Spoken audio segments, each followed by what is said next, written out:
Bonjour à toutes et tous et soyez les bienvenus dans ce nouvel épisode de l'Imaginoire. Le premier épisode de la saison 8 de l'Imaginoire.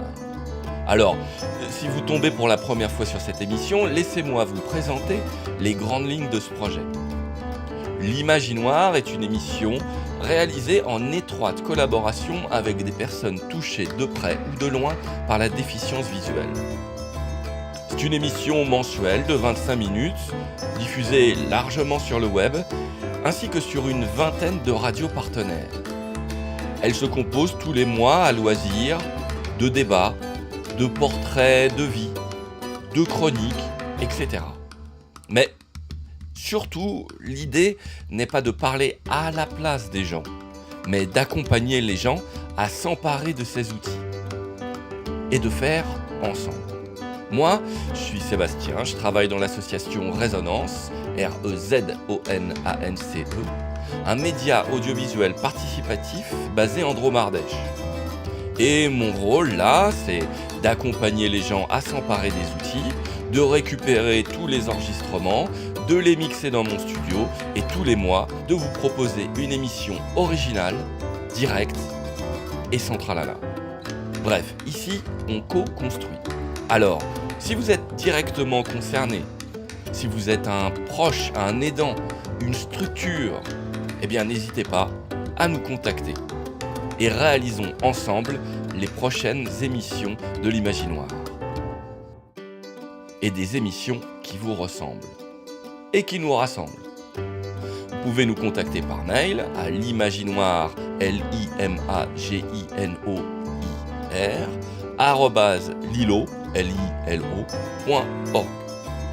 Vous pouvez également nous retrouver sur nos réseaux sociaux, Instagram, Facebook et YouTube. Vous pouvez également nous écouter et nous contacter via Deezer, Spotify, Apple Podcasts. Et bien sûr, vous pouvez contacter votre radio qui nous passera le message.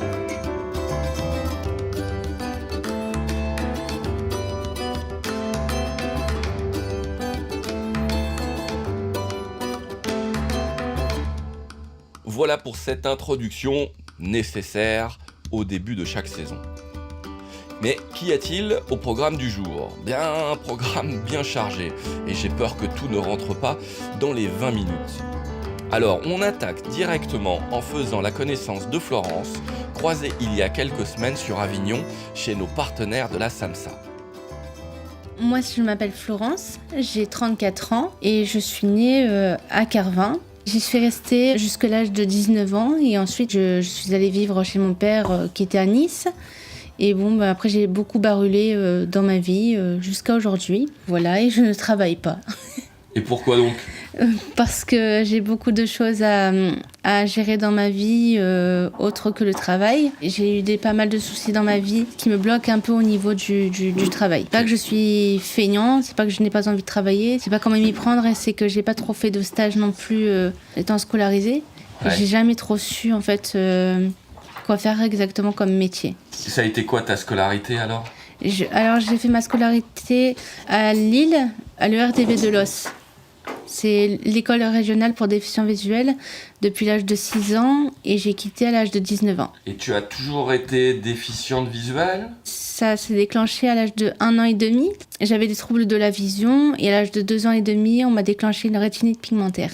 Voilà, en fait, moi je dis à tout le monde pour pas être ennuyée que je ne vois plus du tout, et c'est vrai en plus. Je vois que la lumière et quand il fait nuit, donc en fait je souffre d'une photophobie. On va dire que toute luminosité me dérange personnellement, mais c'est vrai que normalement je dois porter des lunettes au moins 1 à 2 heures par jour, mais je ne le fais pas. Je déteste porter des lunettes. D'accord. Mais je sais que ça serait bien pour moi, mais voilà quoi, je vais essayer de vivre comme tout le monde.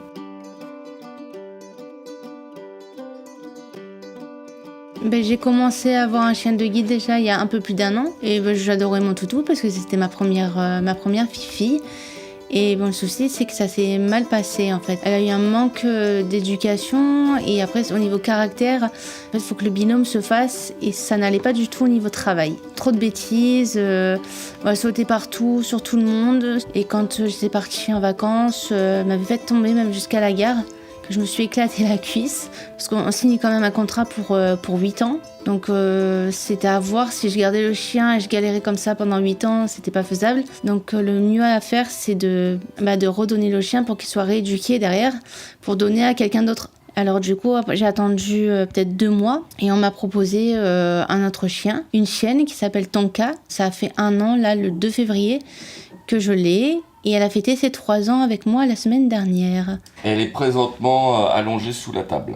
Oui, elle fait la sieste. Elle fait la sieste. Quand j'ai eu ma première chienne, il a fallu déjà que j'aille faire un stage à l'école des chiens de guide, donc je suis allée à Lançon de Provence. Mais avant ça, il faut faire une journée, d'abord quand on n'a jamais de chien, c'est la journée d'essai. Donc on teste déjà plusieurs chiens, voir la vitesse, parce que les chiens ne marchent pas de la même vitesse que les personnes. Donc j'ai testé un chien qui marchait environ à 4 km/h, donc c'est une marche assez normale. J'ai testé une autre chienne qui s'appelait Rêve, qui marchait entre 6 à 7 km/h. Là, c'était pratiquement le looping. Limite, je faisais du skate sur les marches et je me marchais sur le pantalon en bas des escaliers. Donc, c'était trop rapide pour moi. Et ça, de base, c'est vrai qu'il est réserve pour les personnes qui vivent en campagne. Parce qu'il y a moins de voitures, donc c'est plus adapté, ça glisse mieux, quoi. En fait, quand on fait la journée comme ça d'essai, on choisit pas notre chien. C'est après ce rendez-vous-là, on nous donne un autre rendez-vous. Et après, c'est notre cœur qui nous parle. L'éducatrice, elle vient le matin pour nous présenter les chiens.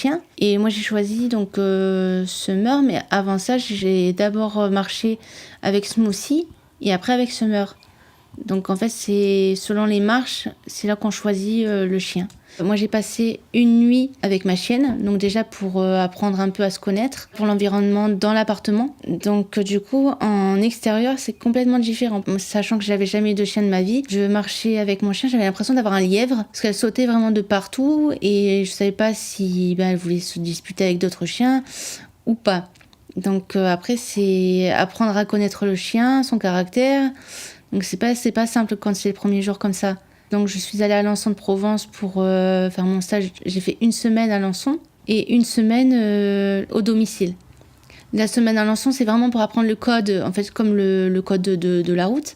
On apprend, on lui dit en avant devant, en avant bien devant, en avant cherche devant passage. Et là, au bout de la 2e semaine, du coup on rentre chez nous.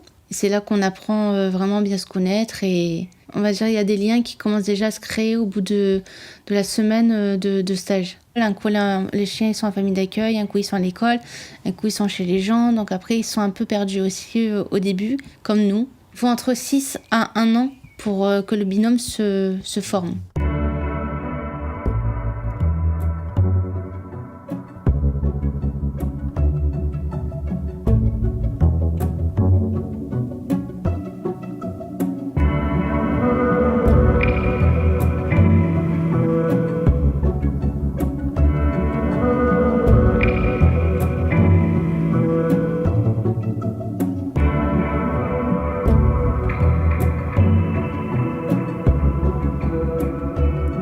Vous êtes bien à l'écoute de l'Imaginoire, en compagnie aujourd'hui de Florence, qui nous raconte sa rencontre avec Summer.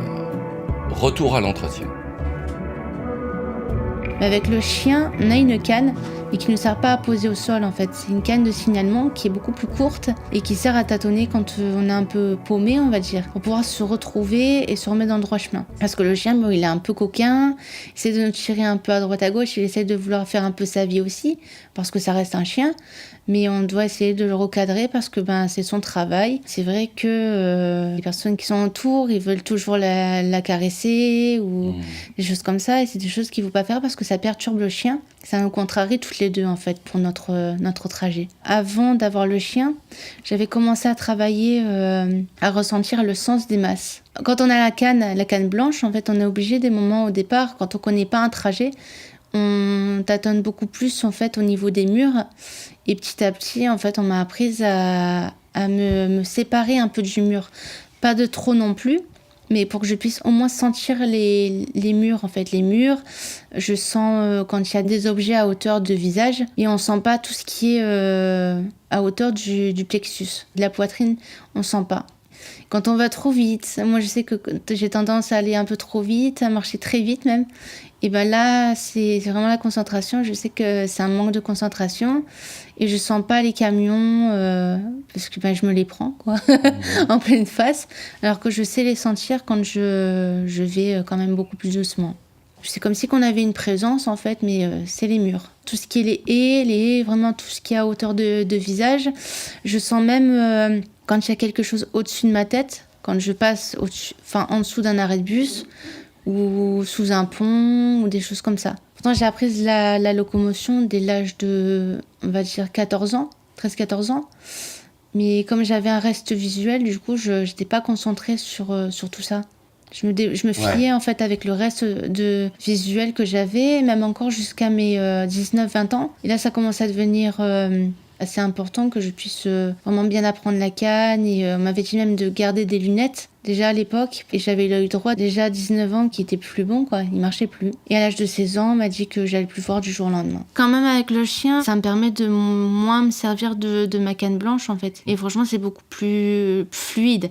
Je regagne quand même pas mal de temps avec le chien. Rien que pour aller à la piscine, petit à petit, je gratte des minutes. Sans le chien, je prenais 19 minutes de chez moi à la petite navette que je prends pour aller à la piscine. Quand j'ai commencé à voir le chien, il m'a fallu entre 15 à 16 minutes. Et quand je marche vraiment très vite et que je dis que je suis pressée, que je suis en retard, j'ai fait ça la semaine dernière en 10 minutes. C'est de l'assurance, c'est de se dire, moi je vis toute seule, donc ça fait très longtemps aussi que je suis seule. On va dire au niveau famille, j'ai plus personne depuis très longtemps.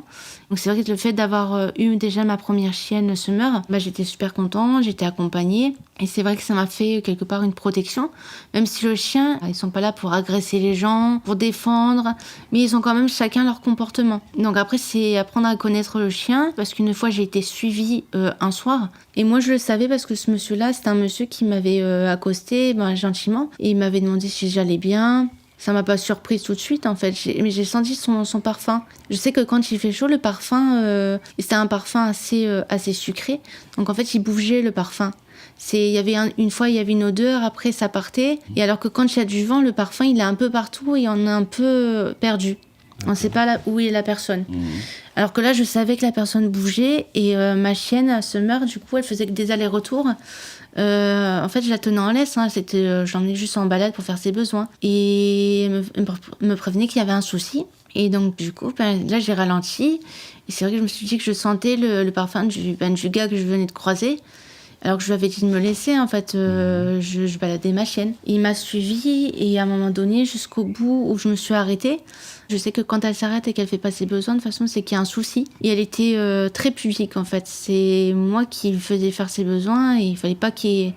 C'était compliqué quand il y avait quelqu'un d'autre avec moi. Le gars, il a traîné ses pieds et il a fait demi-tour. Il m'a dit bonsoir, madame. Alors que je lui ai dit, mais vous vous foutez de ma gueule.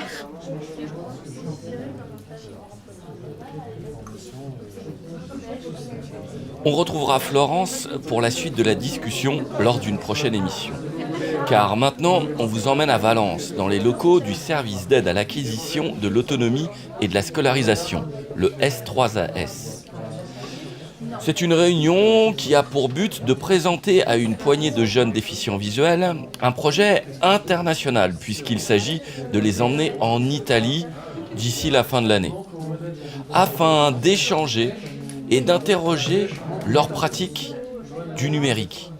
Et peut-être un peu plus particulièrement, et ça ne vous étonnera pas, des intelligences artificielles. Je n'en dis pas plus et laisse le soin à Rémi Gondre de faire le point. Vous utilisez tous plus ou moins des outils numériques, ne serait-ce que votre smartphone. Et certains d'entre vous nous ont interpellés en nous disant « mais maintenant, moi, j'utilise l'intelligence artificielle et ça me rend vachement de service. » Joachim, quand elle est en formation, t'es revenu en nous disant « il y a des trucs vachement bien, ça serait bien qu'on s'intéresse un petit peu à ça. » Donc, ce projet, c'est l'occasion pour vous, les jeunes, de vous montrer entre vous ce que vous utilisez déjà, d'apprendre les uns des autres de ce que vous utilisez déjà. C'est l'occasion pour nous, professionnels, de prendre des habitudes aussi avec ces outils-là, qu'on utilise encore peu pour l'instant, de mieux les connaître, de monter en compétence avec vous. On verra le planning après, mais l'idée, c'est qu'on ait des temps de préparation en juin, septembre, octobre avant le voyage, et puis temps de débriefing en novembre et décembre après le voyage. Dans les temps de préparation, on prendra du temps aussi pour chercher à mieux comprendre ce que c'est que cette intelligence artificielle. Il y a les outils qu'on utilise, mais quelle est la technologie derrière ? Quelles sont les questions éthiques qu'on peut se poser quand on l'utilise ? On va essayer d'aller comprendre un petit peu où on met les pieds quand on utilise l'intelligence artificielle. L'idée, après, dans l'échange, c'est qu'on rencontre les Italiens et que les Italiens, ils aient fait un petit peu le même travail de leur côté et que vous puissiez leur dire, voilà, nous, ce qu'on connaît, ce qu'on fait, comment on l'utilise, et qu'eux puissent vous dire, voilà, nous, ce qu'on fait, comment on l'utilise, en espérant que vous puissiez apprendre les uns des autres, parce que vous n'allez probablement pas faire exactement la même chose, peut-être pas les mêmes outils, peut-être pas utiliser de la même manière. L'occasion était trop belle. J'en ai donc profité pour interroger quelques jeunes qui ont bien voulu se prêter à l'exercice de l'interview.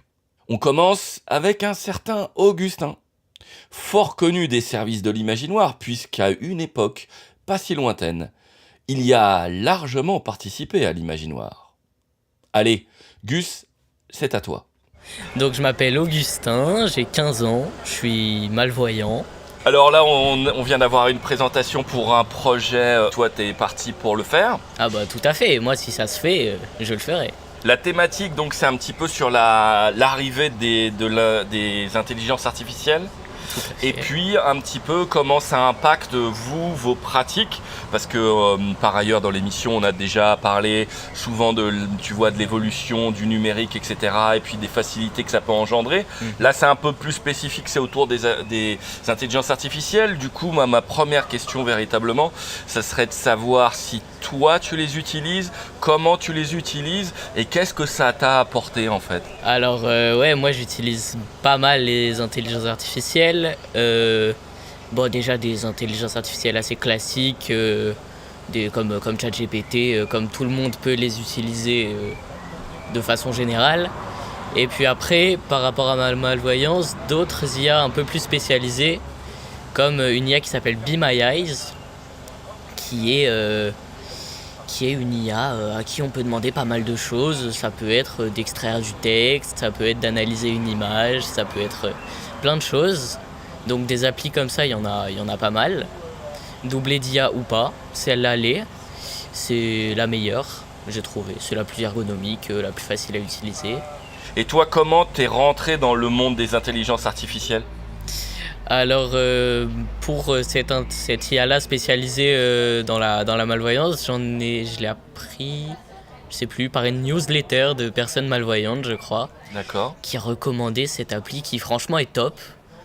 Et je l'utilise depuis, depuis peut-être 6 mois ou 7, mais pas beaucoup plus.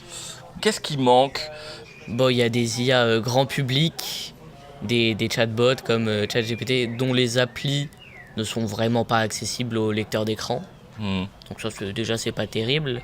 Je pense à ChatGPT, c'est assez accessible, mais une IA dont on entend beaucoup parler en ce moment, c'est Le Chat. C'est l'IA française dont tout le monde se gargarise en France en ce moment. Et ça, pour le coup, l'appli est très moyennement accessible, avec des lecteurs d'écran comme VoiceOver ou NVDA, c'est pas terrible. Vous êtes toujours à l'écoute de l'Imaginoire, mais l'émission touche à sa fin. Il nous reste tout juste le temps d'écouter un second témoignage d'un autre jeune présent le jour de cette présentation de ce projet international par le S3AS de Valence.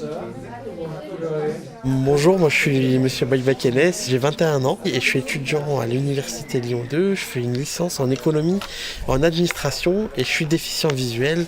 J'ai un niveau de vue de 1 sur 20. Depuis quand tu commences à utiliser sérieusement dans ta vie les intelligences artificielles ? Moi, ça fait 1 an et demi que je les utilise de manière plus sérieuse et pas uniquement dans le sens de la rigolade, et vraiment où j'ai trouvé un intérêt pour ma part. Et je me suis mis à les utiliser énormément par rapport à mes cours ou à d'autres choses dans la vie qui sont liées en partie à la malvoyance ou pas du tout. Imaginons qu'on envoie un document qui n'est pas sous format Word et au niveau codage informatique n'est pas catégorisé en tant que texte. La voix qui va nous lire le texte, nous, pour les personnes déficientes visuelles sur notre ordinateur ne va pas pouvoir le faire. Et du coup, je passe par l'intelligence artificielle à qui je fournis le document, qui va pouvoir tout me retranscrire en tant que texte, en vrai texte, quoi, lisible. Pareil pour, par exemple, il y a des documents où des fois on nous fournit des photos à la fac ou autre, ou dans des formulaires, où je vais demander une description par l'IA, parce que moi j'ai encore de la vue, j'arrive à avoir une vision globale, un certain contexte, mais des détails m'échappent. Donc c'est pour ça que je passe par là aussi. Je vais retranscrire en audio mes cours, mes fiches de révision, ou pareil, je peux les faire générer à la fois. Faire un résumé, faire un QCM d'entraînement avec le corrigé pour mes cours et voir un peu où j'en suis. Tu dirais toi que ça marche quand même plutôt bien au jour d'aujourd'hui ? Ouais, j'ai fait plusieurs tests. Disons que pour s'assurer que ça marche, c'est moi qui amène mon document. Sauf dans le cas où, par exemple, pour des projets faits, j'ai fait générer des images. Mais pour tout ce que je t'ai dit précédemment, je fournis moi-même mes documents pour que je sois sûr d'où provient la source de l'IA. Parce que j'ai fait des tests sans fournir de documents et c'est très généraliste et ça dévie parfois sur d'autres sujets que je ne souhaite pas aborder dans ce que j'ai demandé. Donc, tu commences aussi, toi, à savoir les utiliser pour ce qu'elles ont à donner. Alors, c'est ce que j'entends. Ouais, exactement. Comment poser les questions et comment délimiter le sujet. J'ai déjà aussi demandé des sujets précis, par exemple pour des examens, des grandes dissertes, où en fait je délimite l'espace de sujet. Je veux dire que je suis en 2e année d'une licence en économie, que j'étudie la macroéconomie, qu'il me faudrait un trait centralisé sur l'Europe. Comme ça, l'IA se cadre dans moi les infos que je lui ai données, et du coup ça m'assure l'échantillon dans lequel elle va récupérer les données, est-ce qu'elle va l'utiliser ou non. Qu'est-ce qui manque encore ? Qu'est-ce qui n'est pas encore au point d'après toi ? Il y a parfois des réponses qui sont soit beaucoup trop élaborées pour des choses où des fois il n'y a pas à aller aussi loin dans le raisonnement.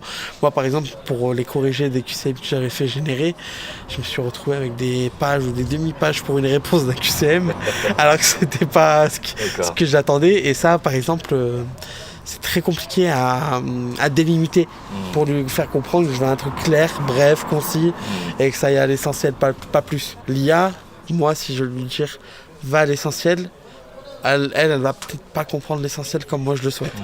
Et quand par exemple on n'a pas de document, on veut une image, comme par exemple j'avais un projet pour les études aussi où je devais une image de présentation, ça a été très compliqué de définir le champ de comment est-ce que l'IA pouvait créer son image, la forme, ce qu'elle devait contenir. C'est super compliqué à faire.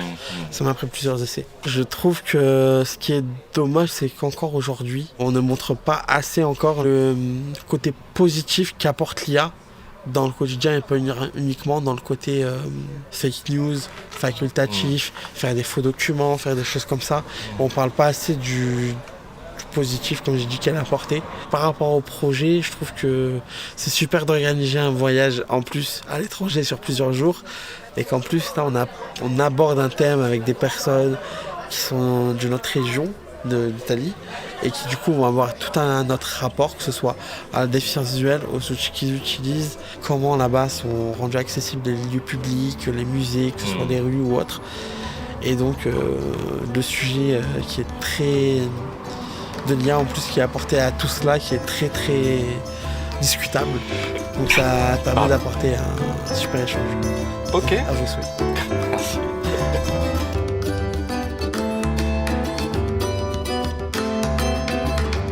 Et voilà, c'est fini pour aujourd'hui. Merci à toutes et tous pour votre participation et engouement. Nous suivrons de près l'avancée de ce projet qui mènera ce groupe de jeunes en Italie. L'Imaginoire est une émission participative. Si vous vous sentez concerné par le sujet de la déficience visuelle, contactez-nous et faisons ensemble. Vous pouvez nous joindre par mail à l'imaginoire@lilo.org. Retrouvez-nous sur nos réseaux sociaux, Facebook, YouTube ou Instagram. Vous pouvez également nous écouter et nous contacter via Deezer, Spotify, Apple Podcasts. L'Imaginoire est un projet accompagné par l'association Résonance. Vous pouvez soutenir ce projet. Rendez-vous sur notre page Hello Asso, Association Résonance. Merci de votre soutien. L'Imaginoire est également un projet soutenu par la CAF Drôme et le moteur de recherche Lilo. À bientôt pour une nouvelle émission.